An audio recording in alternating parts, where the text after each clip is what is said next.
Ang saya-saya dyan ng tito ko at isang galon ng tuba ang kaharap niya. Nag-twinkle-twinkle ang mga mata. Sabi nga nila, mababaw daw ang kaligayahan ng tito ko.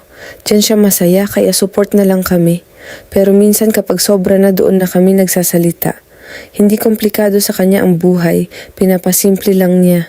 Walang problema sa kanya kapag may tuba, kami ang namrumroblema sa kanya.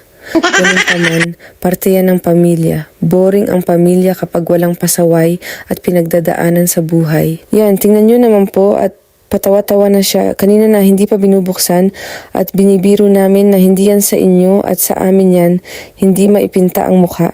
Pinakain ko na nga muna at baka na naman mapuruhan mamaya at mahirapan kaming dalhin siya pa uwi.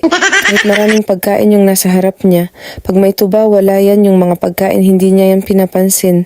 Pulutan na lang daw niya, kain pa naman daw yon, yung tubig lang niya is yung tuba. Pinaligpit ko na lang muna sa kanya ang tuba. Ayan, nagutom siguro masyado at nagdagdag pa ng kanin. So, diba tingnan nyo, kahit gutom na gutom siya, pag may tuba nawawala yan lahat. Kaya kinabukasan nanginginig na yung katawan niya kasi nag-inom naman siya ng walang kain. Kaya pag andyan kami, pinipilit talaga namin yan na kain mo bago tagay. Nandyan lang naman yan na tagay.